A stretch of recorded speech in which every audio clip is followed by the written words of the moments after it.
بسم الله الرحمن الرحيم الحمد لله رب العالمين والصلاة والسلام على رسول الله وآله وصحبه ومن والاه أما بعد السلام عليكم ورحمة الله وبركاته. Hadith 159. We need someone to read it for us. Yes, brother. Atiyah reported, the Prophet of Allah sallallahu alaihi wasallam came to us when we were bathing his daughter, and he told us, wash her with water and with the leaves of lote tree 3 or 5 times or more than that if you think fit, and you can put camphor or some of the camphor in the last washing. Then inform me when you have finished. So when we had finished, we informed him, and he gave to us his own garment, saying, put it next to her body. Muslim.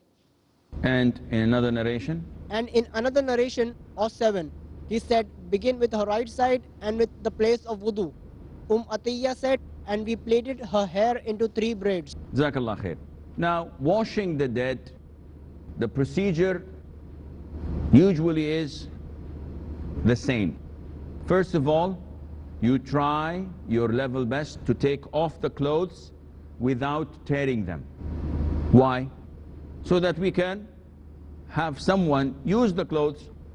Instead of tearing the shirts, tearing the trousers, tearing everything, we can wash them and give them to the poor so they can use it. Sometimes it is difficult or impossible, as in the case of injuries, as in the case of burns, so you have to have scissors and you cut them off. After that, while doing this, you have to make sure that the awrah is covered.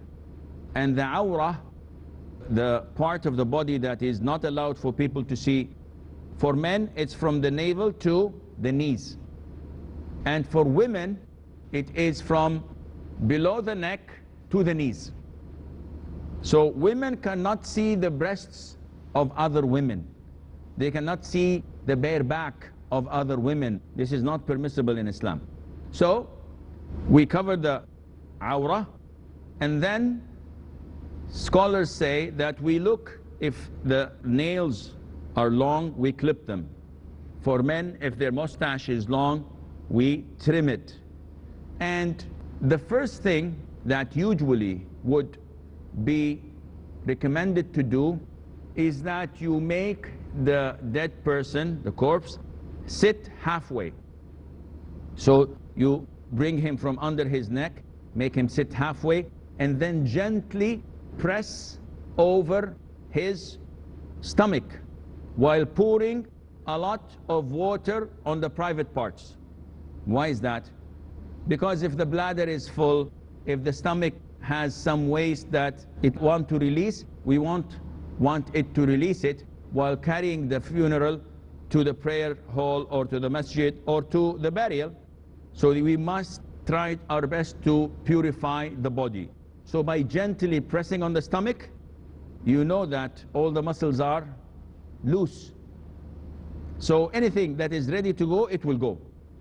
And then scholars say it is recommended that you clean the mouth by a piece of cotton, the teeth, and the nose, the nostrils, with a piece of cotton while putting water, because you cannot make that person turn the water in his mouth.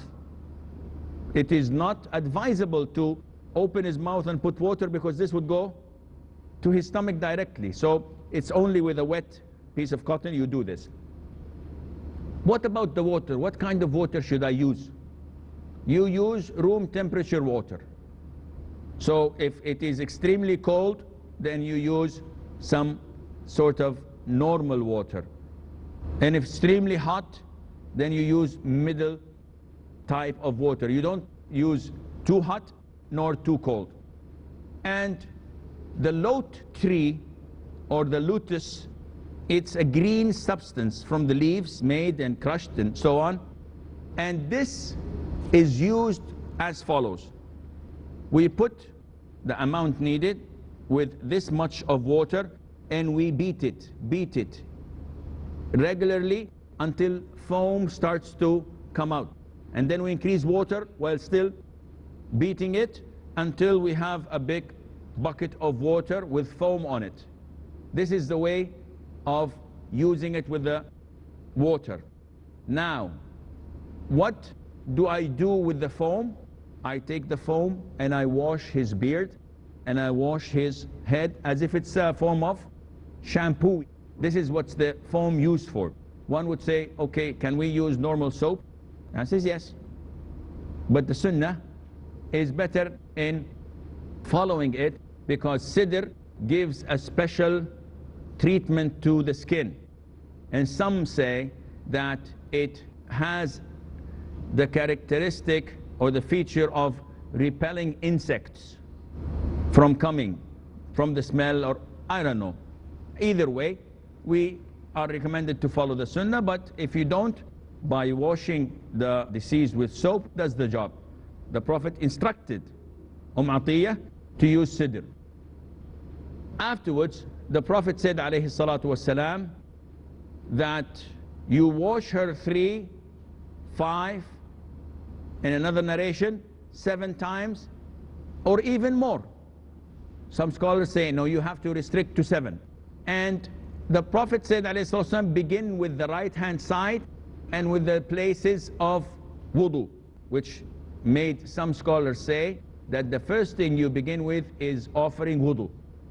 Give the deceased wudu. And this is similar to our normal, what? To our normal ghusl. The sunnah for us is to make wudu, then make ghusl. So with the deceased, it's the same thing. You offer wudu, you wash the right hand side, and then the wipe on the head, the face, the whole thing in sequence. After that, after you wash or you make the wudu, you wash the entire body. Now, how do I wash the entire body? Scholars say that you have a piece of cloth that you wrap around your hand, and preferably it is your left hand because you're going to clean the private parts. But you do this from underneath the cloth that is covering the awrah. The rest of the body is clear. I start by washing the right hand side, the shoulders, the hips, and so on. The man is lying on his back. So I start with the right hand side, and then I put the right leg over the left leg. The legs are like this. I put his right leg on the left leg. Why? So that when I turn the body, it turns quickly. Because I have to turn the body to the left side so I can wash the back right side of the deceased. And if the legs are like this, if you try to move him, it will not move. So that's why you have to bring the leg over the following, or the second leg. He has only 2 legs, so you have to put the leg on the other one and turn him on the left side, and then wash the back side, the right side to the legs, turn him back again, put the left and the right, and twist him over, and this is one wash, during which I clean from underneath the garment the private parts, the front and the back, to ensure that it is clean. And I put excessive amount of water so that if anything comes out, it goes with the water and I don't see it.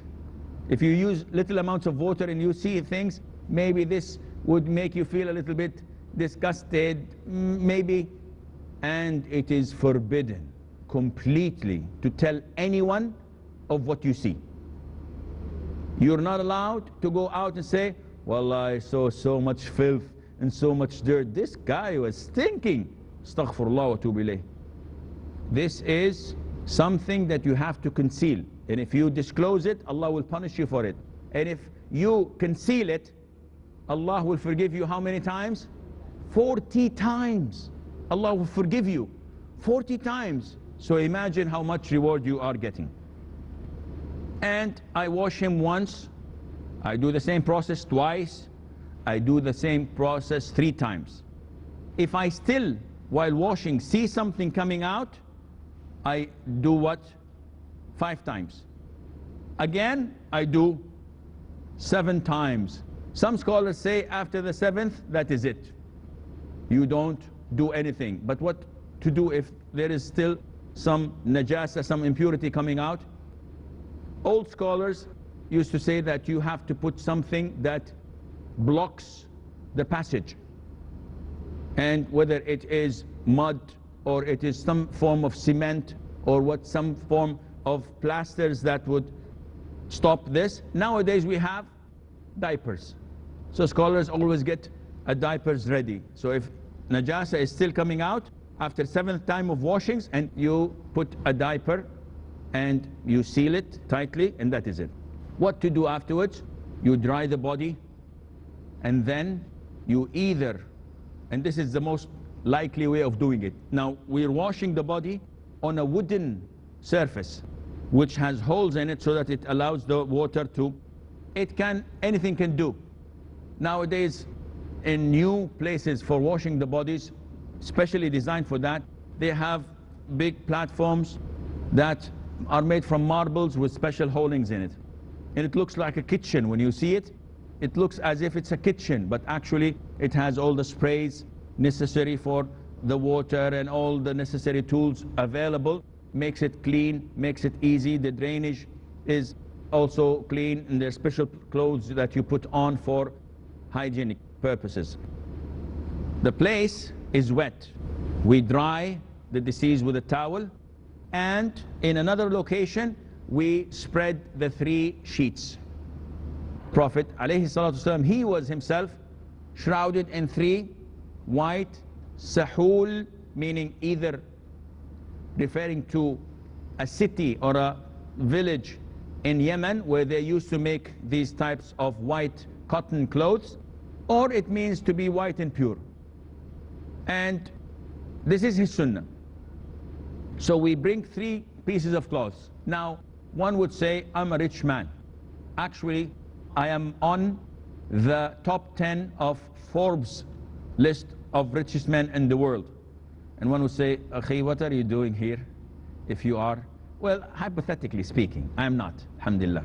And I wish and pray to Allah that I will never be. Because the more money you have, the more sins you gain, generally speaking. So, if I were on the top list of these 10 richest men, can I, for example, buy something that is expensive? A designer's clothes, for example, a shroud to be shrouded in? No. It has to be clean and it has to be normal. Signs of extravagant while doing this would only add to your sins. We have a short break. Stay tuned, inshallah. We'll be right back.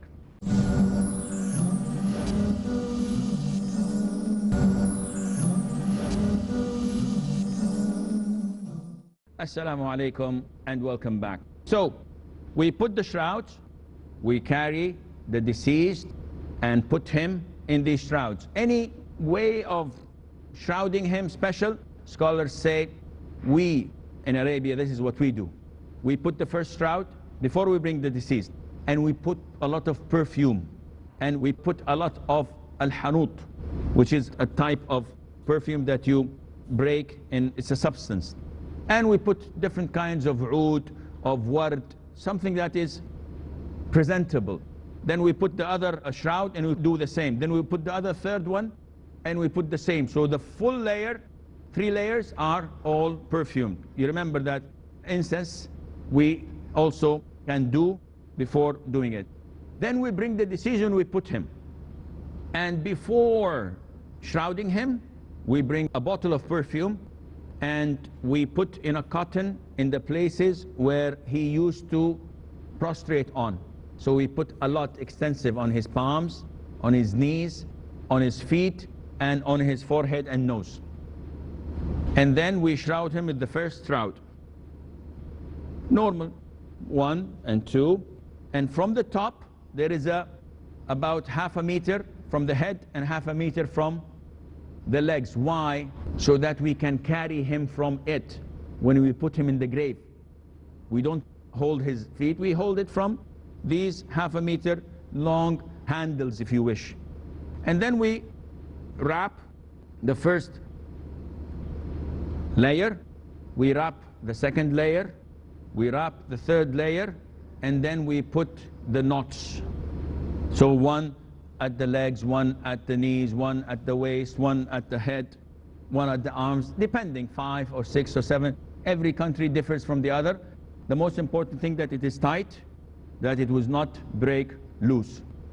Before doing that, some scholars, if you do not put a diaper, you put a big piece of cotton at the private parts and perfume it as well, and you wrap it.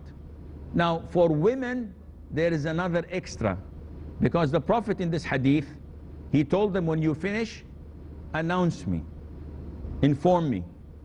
So they told him, and he gave them his izar, his lower garment, and he told them, put it next to her body, which means that it makes it now 4 pieces of shrouds. And that is why scholars say make them witr and 5. So 1 for the waist, and they say 1 is for the head or for the upper body, and the other 3 are your normal 3 shrouds. We finished, we wrapped the body with these shrouds. By this he would be ready for burial. Now the last, we did not mention this, the last wash, which is the 3rd or the 5th or the 7th, we should add to it some kamfur. We call it in Arabic kafur. And what is this kamfur or kafur?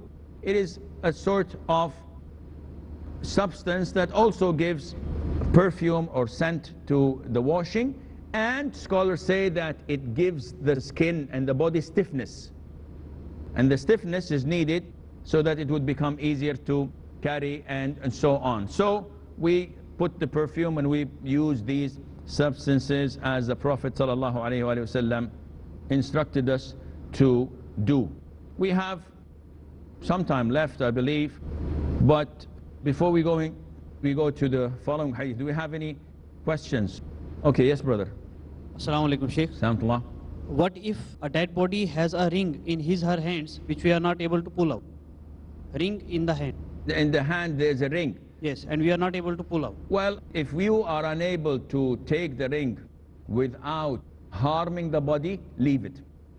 And usually the jurors, the fuqaha, refer to a similar incident, and they say, what's the ruling if the dead man had teeth made of gold?